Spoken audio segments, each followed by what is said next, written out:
हिजोको भिडियोमा प्रकृति म्याम र सर छुट्नु भएको छ है।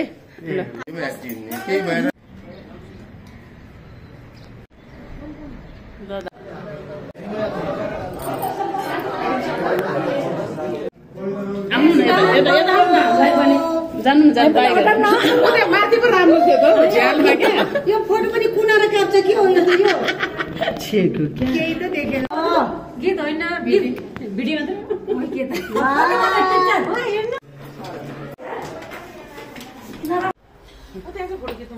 लागि यो तालिमको लागि चाहिँ आफ्नो ग्रुपमा चाहिँ बसिसकेका छौँ।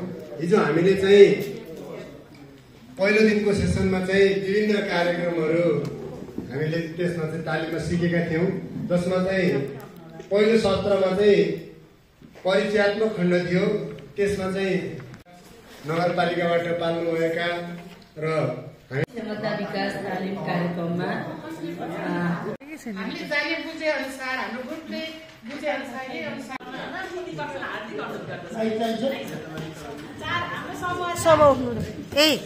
नमस्कार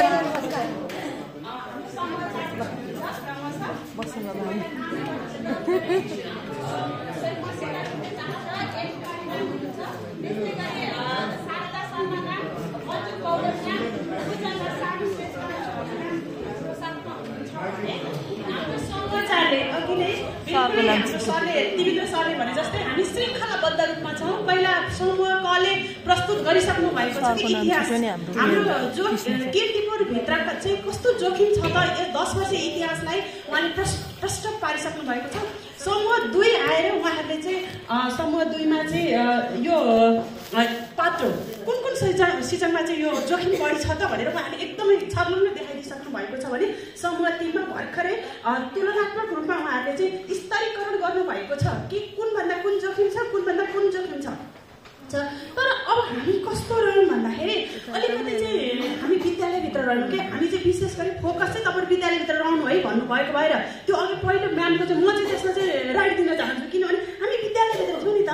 विद्यालयभित्र त्यो बाढी थियो कि थिएन भन्दाखेरि थिएन, अनि त्यही भएर लगाइदिनु भने एउटा 0 नम्बर दिनुभयो, त्यो पनि एउटा हुन्छ। समग्र समुदायभित्र रहनुहोस् है भनेर हामीलाई निर्देश गर्नुभएको भए हामी बाढीलाई 1 नम्बरमा राख्थ्यौँ होला, सायद उहाँले राख्नुहुन्थ्यो होला। विद्यालयभित्र हेरेको तपाईँको विद्यालय बाढी छ भने परे छैन, मेरो विद्यालय बाढी छ नि, त्यही भएर 0मा राख्नु भयो कि भन्ने मलाई लाग्छ है। धन्यवाद। अब आजको यस दोस्रो दिनको बृहत विद्यालय शिक्षा कार्यान्वयन तथा स्रोत व्यक्ति क्षमता विकास तालिमको दोस्रो दिनमा यहाँ हामी सबैलाई स्वागत छ गर्दै हामी समूह 4बाट चाहिँ प्रस्तुत गर्न गइरहेका छौँ। हाम्रो चाहिँ रहेको छ जलवायुजन्य प्रकोप तथा जोखिमको लेखाजोखा छ। म आज एकदमै खुसी छु। किन यो मामलामा खुसी छु भने गत वर्ष पनि हामीले तालिम लिएका थियौँ, बिल्कुलै शिक्षक थियौँ। अहिले त यो विपद व्यवस्थापन प्रमुखलाई बोलाउनु भएको छ, हाम्रो वातावरणका प्रमुखलाई बोलाउनु भएको छ, सामाजिक विकासका प्रमुखलाई बोलाउनु भएको छ, व्यवस्थापन समितिका प्रमुखलाई बोलाउनु भएको छ, प्रहहरू बोलाउनु भएको छ,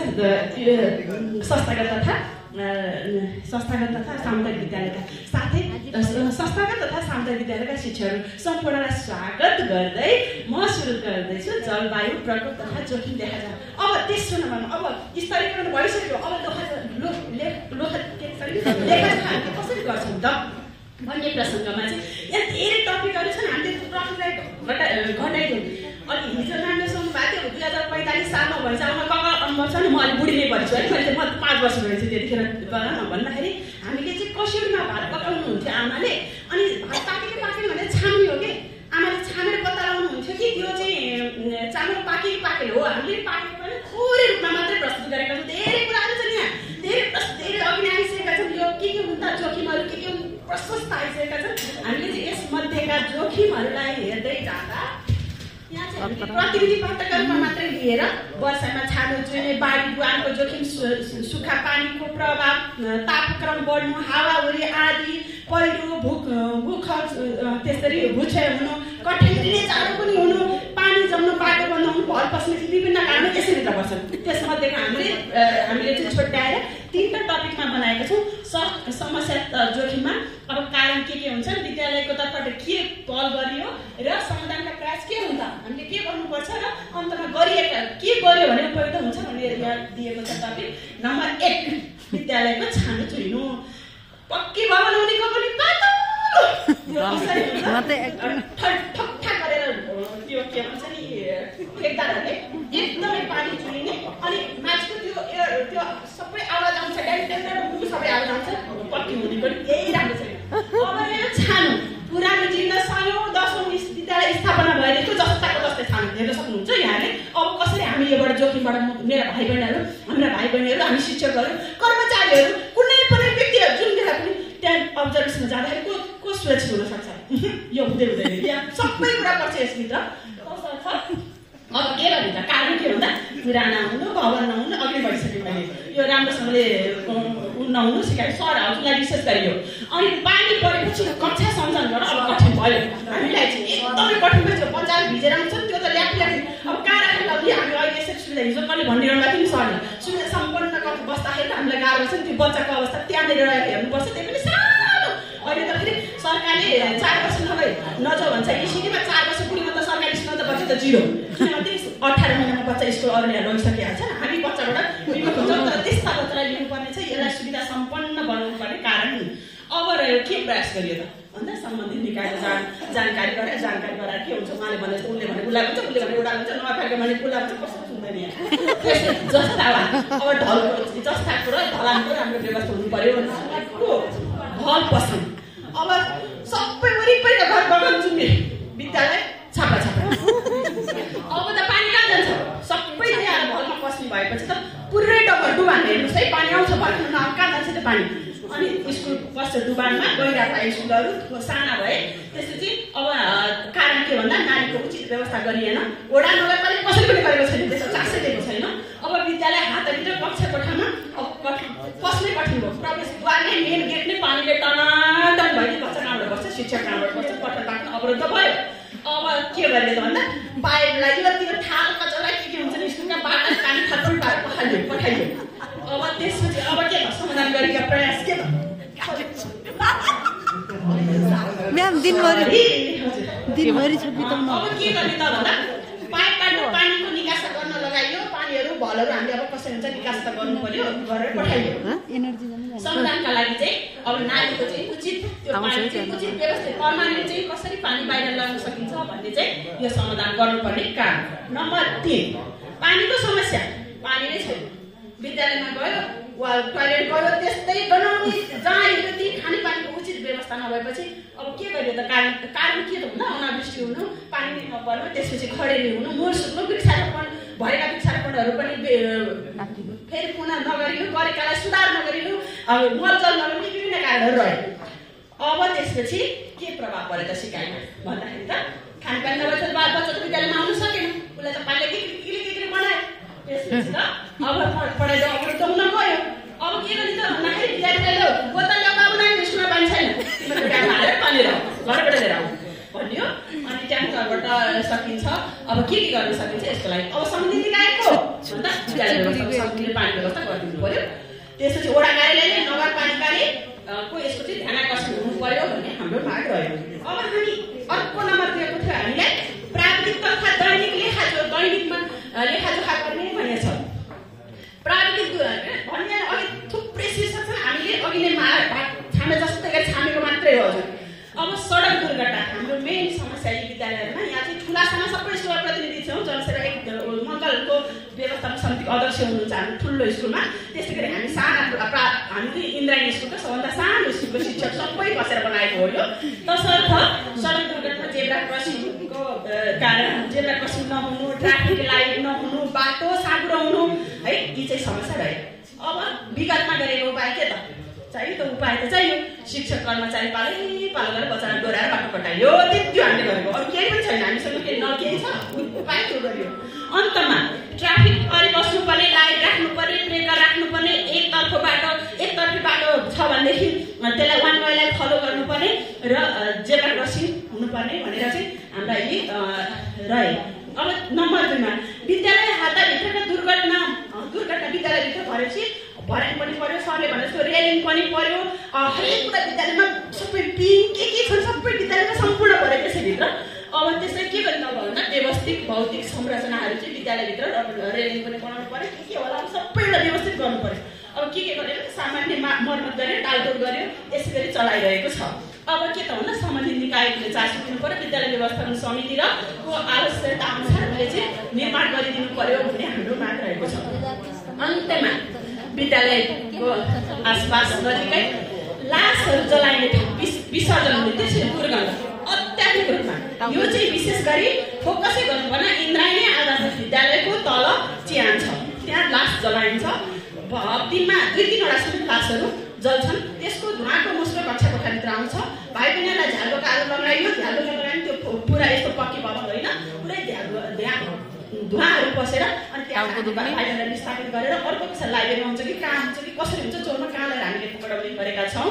र अब यसले के गर्नुपर्छ भने वायु प्रदूषण भयो, मनोवैज्ञानिक त्रास भयो, डर भयो, असर यिनीहरू रह्यो भनेदेखि त्यस्तै गरी अब ढोका बन्द गर्ने अर्को स्थानान्तरण गर्नुपर्ने गरिएका उपाय भए। अब के गरिदिनु पर्यो भन्दा विद्युतीय शवगृह भइदियो भनेदेखि, शवदाहगृह भइदियो भनेदेखि सायद त्यो हुन्न थियो कि भन्ने प्राविधिक कारणले गर्दा हामीले यसरी जोड्न गएका छौँ। लगभग हामीले यसरी नै सकेका छौँ। हस्, धन्यवाद। हाम्रो समय यस्तै थालीमा भेटौँला बृहत विद्यालय, बृहत विद्यालय, बृहत विद्यालय, बृहत विद्यालय, सुरक्षित कारण गुरु योजनाले सुरक्षित। 34 वटा स्कुलसँग सम्बन्धित छन्। 1 देखि 5 सम्मको यहाँबाट भनिदिनु तपाईँहरूले। पोषण शिक्षा र स्वास्थ्य आहारको लागि विद्यालयमा प्रवेशावलीको विकास। 22 नम्बरमा छ महिनावारी समुदायलाई शिक्षा दिने अवसरको रूपमा उपयोग। 30 मा छ बृहत विद्यालय सुरक्षा र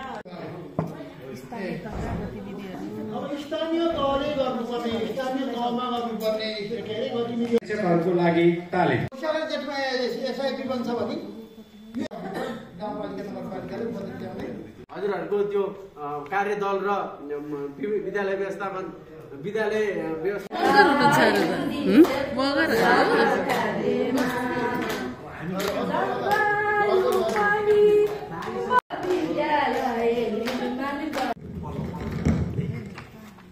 धन्यवाद सुशील सरलाई। विद्यार्थीलाई पैसाले नै हुन्छ, त्यस कारणले भाग्न पाउनुहुन्न। तपाईँ यदि भागेको हाम्रो सिसी क्यामेरा पनि छ, देखियो भने तपाईँ कारवाही गर्नुहुन्छ भन्थे मैले है त्यतिखेर। र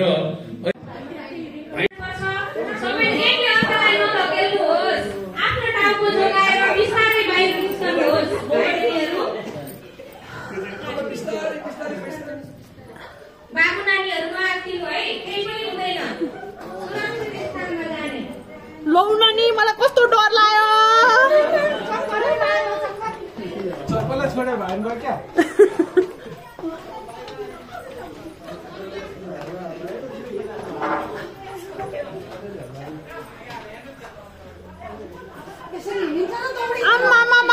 आमा कस्तो हल्लायो। आमा मलाई डर लाग्यो।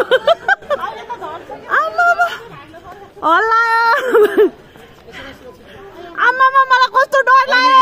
यहाँ लड्न पर्यो नि हल्लेर।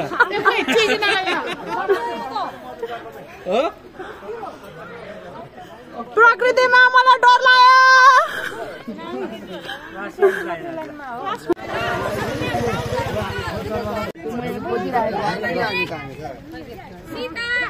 यस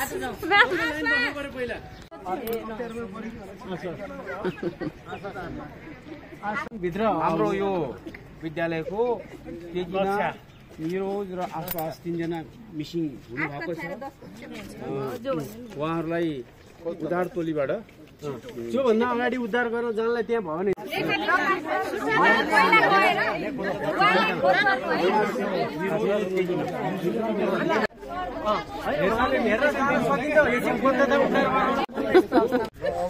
सर नमस्ते।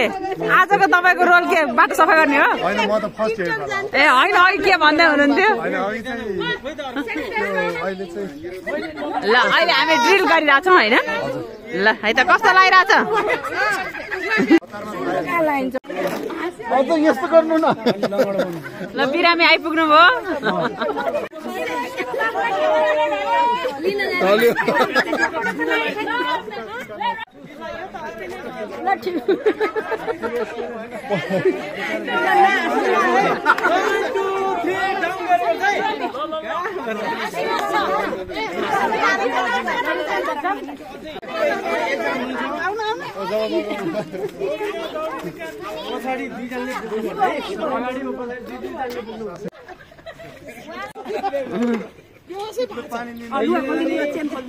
डाक्टर साहब हाम्रो बिरामीलाई के भएर छ?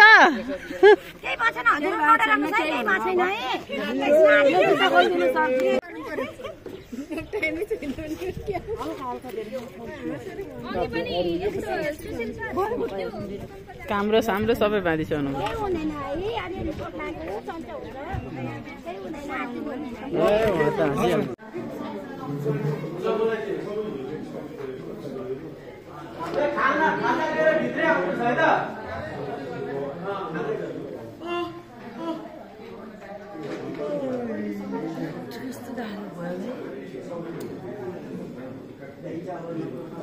गते भनेको के भएर हो? सन्डे हो है, सन्डे इन्द्र बिदा छ है, रामनवमी बिदै छ।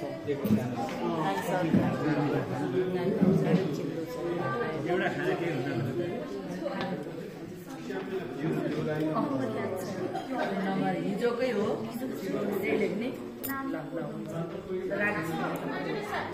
मनको निश्चलतामा